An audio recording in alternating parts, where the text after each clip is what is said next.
ایک دفعہ کا ذکر ہے کہ ایک بہت سست کچھوؤں کا خاندان تھا۔ گرمیوں کی چھٹیاں تھیں تو انہوں نے سوچا کہ ہمیں بھی کسی جگہ گھومنے جانا چاہیے۔ گھومنے کہاں جانا ہے اور کیسے جانا ہے، یہ سوچنے میں انہیں 7 سال لگ گئے۔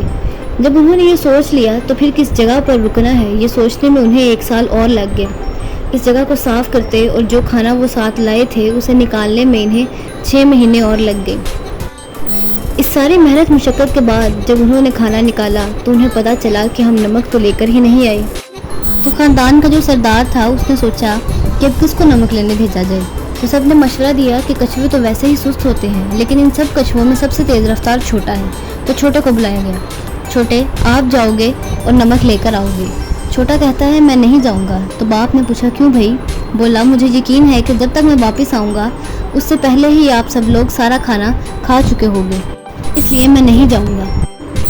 پورے خاندان نے مل کر اسے یقین دلایا کہ چھوٹے جب تک تو واپس نہیں آئے گا کھانے کی چیز کو کوئی ہاتھ بھی نہیں لگائے گا۔ یہ سننے کے بعد روتا چلاتا چھوٹا نکل پڑا۔ خاندان والوں نے سوچا کہ ہمیں اپنی جگہ پر پہنچنے میں کئی سال لگ گئے، لیکن چھوٹا تیز ہے، جلدی واپس آ جائے گا۔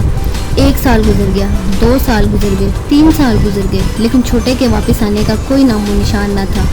آخرکار جب خاندان والوں کی بھوک حد سے گزر گئی تو انہوں نے سوچا کہ اب جیسا بھی ہے بنا نمک کے کھانا کھا ہی لیتے ہیں۔ انہوں نے کھانے کا سامان کھولا تو ایک دم سے چھوٹا جھاڑیوں کے پیچھے سے چھلانگ لگا کر باہر نکل آیا اور بولا دیکھا مجھے پتا تھا آپ لوگ ہو ہی ایسے، اب میں نمک لینے بالکل بھی نہیں جاؤں گا۔